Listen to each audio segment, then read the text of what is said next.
Hi everyone! So I'm back with another video. I know it's been a minute. I haven't done any videos for a while, and that's because I've been sort of rethinking my approach to the whole coaching business, if you will, and my approach to how I help my clients. For those of you who don't know me, I am a communications coach.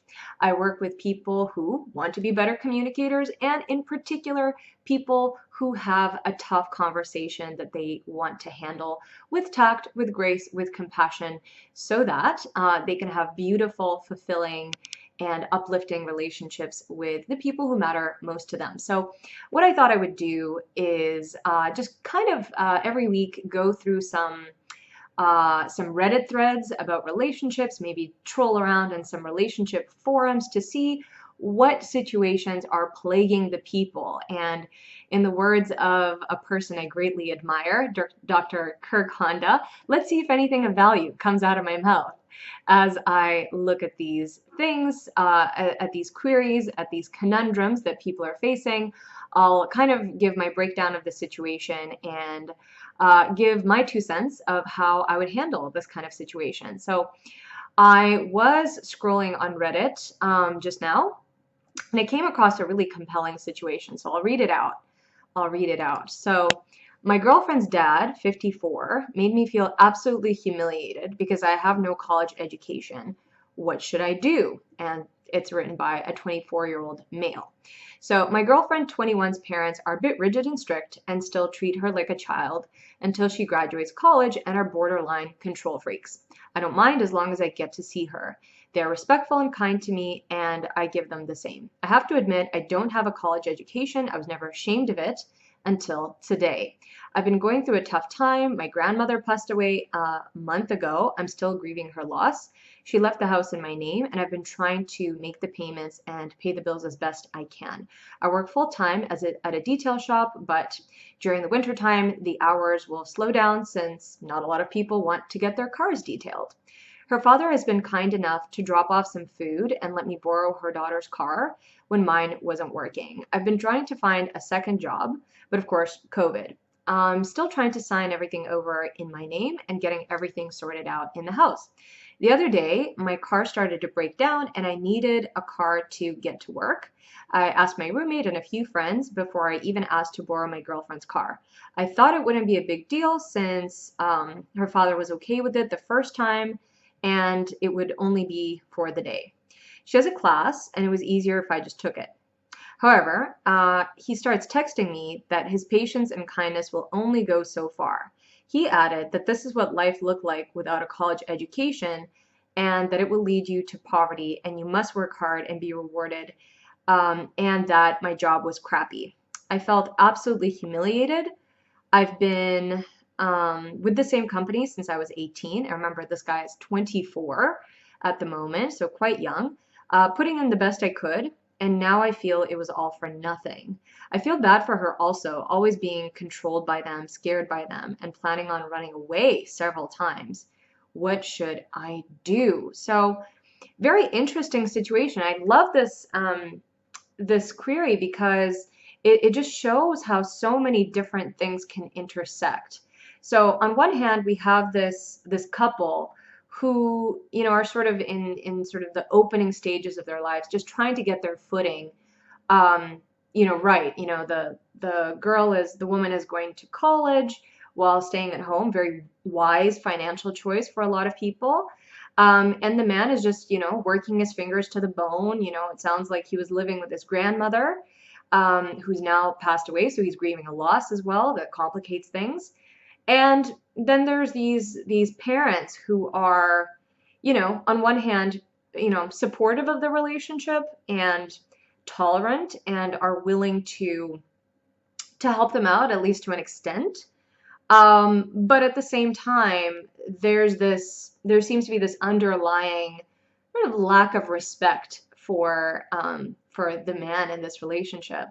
And so, and I think that often it takes like sometimes a really small incident for those underlying attitudes to really show themselves. So I can see why this young man is devastated that, these people that he thought were, respectful and, tolerant of him, if not overly effusively welcoming, were harboring these really negative views about him as a person.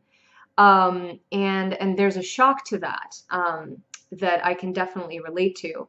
But I would sort of encourage him to look at the comment that was made as very much a projection.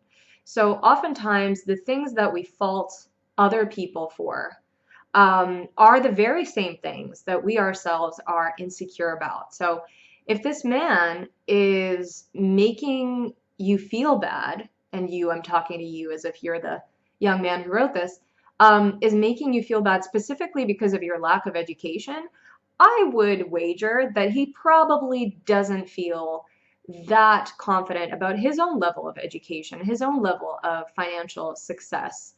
Or maybe that financial insecurity caused by a lack of, let's say, credentials is something that has been like a theme in his life. So that's something that thinking about it that way and reframing the situation that way should help you to kind of get over that initial shock and not to take it so personally. Because a lot of times what ends up happening is that we really internalize all of the negative feedback that we get.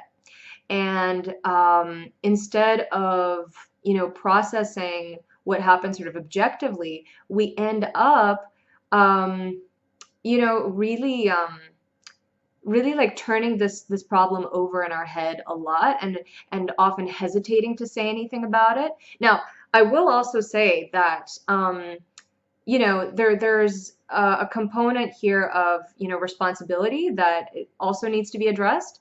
So, borrowing the car that actually isn't his girlfriend's car, it's his girlfriend's father's car, and then taking it without his consent, could be a boundary issue for the father, right? And so, if the father had been well in control of his own feelings and emotions, he would have communicated that very clearly, instead of now, using this as an occasion to kind of project his own insecurities onto this young man. So I do think it's problematic that the writer, borrowed the car without getting explicit permission from the father, because it is his property, right? And knowing that this is a person who tends to be a bit on the controlled side, a little bit on the rigid side, maybe I could venture to say even a bit conservative. Knowing that, it's something that, should have informed the decision. And I can see why it prompted the reaction, like a negative reaction, or just like, not that I'm saying that, the father's reaction was merited in any way, because he, instead of addressing the thing he was actually angry about, which is, you borrowed my car without asking me, that's the issue.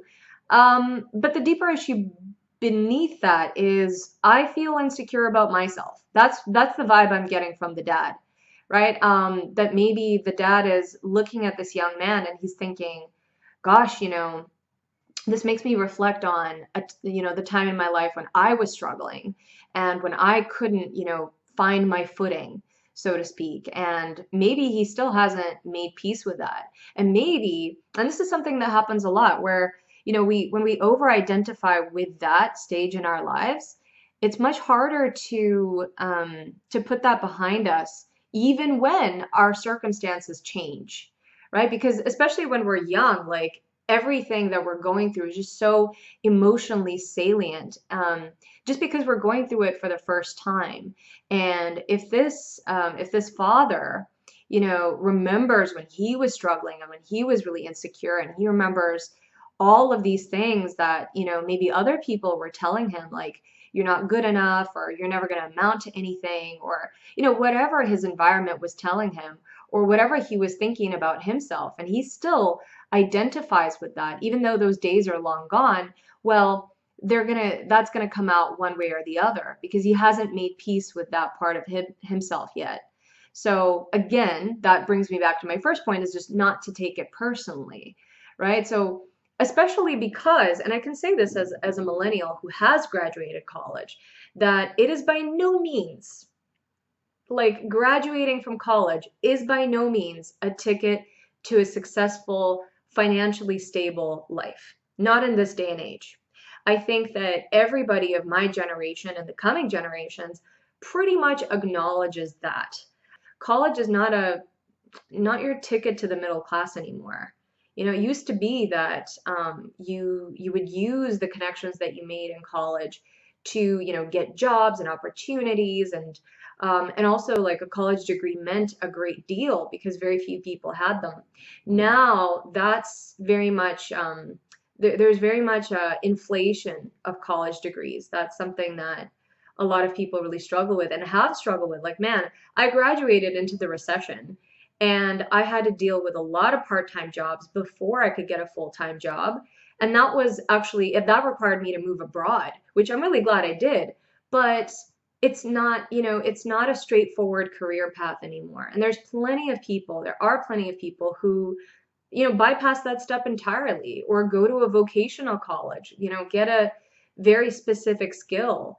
You know, we're not living, you know, in an age where, you know, college is the only thing you need to never worry about money anymore. So, you know, my advice to this person would be to kind of reframe the idea of college as some kind of a status symbol. It's not about, you know, getting to a certain level, getting your name on the door, getting the corner office or whatever it is. That might not be your path. And you're really young still. Like, there's nothing, if it is something you want to do, there's nothing preventing you from doing it. If it is something that you want to pursue at a later date, you know, but at the same time, I think it's wonderful that you haven't gone yet, that you weren't sort of funneled in that direction. And don't let anybody tell you that, you know, unless you have this piece of paper validating that you are indeed smart, validating that you are indeed worthy, that you can't, you know, ascribe those characteristics to yourself. That's not at all the case. And so I would really, if I were to talk to this person, I would really lay it out for them that way, because I think it's really important to kind of take a broad view of something like college and not to use it as a stand-in for self-worth.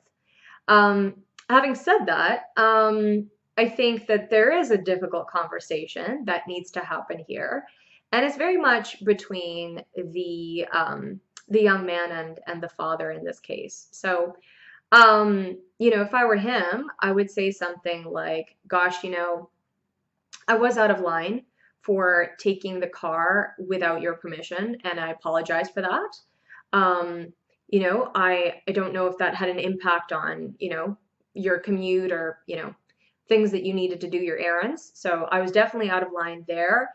And I do appreciate the generosity that you have extended to me so far. It's not something I take lightly because it's something that, you know, has been a great help for me. And it has been a really trying time for me, you know, as I'm struggling with my job and I'm dealing with all these administrative tasks as well as grieving the loss of my grandmother. But that's no excuse. I absolutely respect that you might not want me to borrow your things, and you know, I should have definitely asked. And so, if I crossed a line there, I realize that I have, and I apologize for that.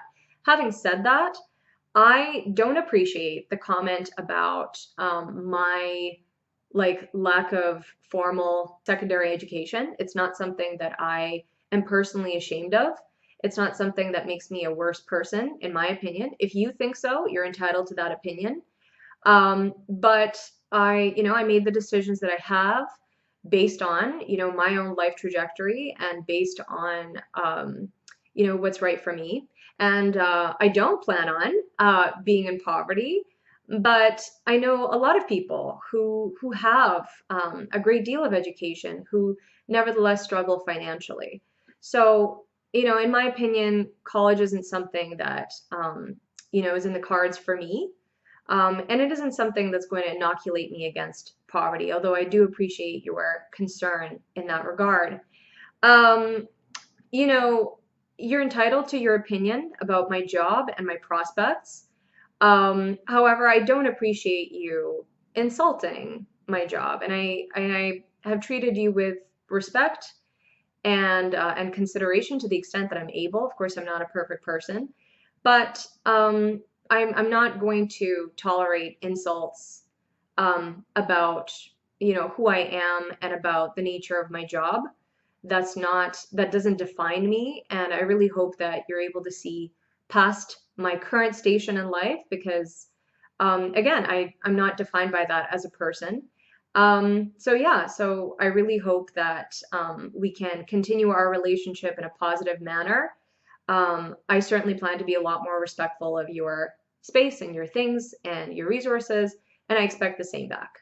And then see what he says back. To sum it up, when people lob insults at us, it usually has very little to do with us and way more to do with them and their insecurities.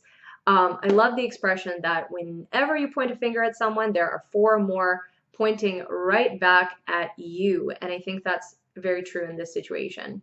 So thank you so much for listening. I do hope that was helpful, and I plan on coming out with a lot more videos on topics just like this one. So yeah, if I've inspired you to have a tough conversation of your very own, or if you're struggling with the right words, the right attitudes to come up with in order to tackle that, feel free to get in touch with me and follow me on all the things and like and subscribe and all that. And I'll see you in the next one. Take care.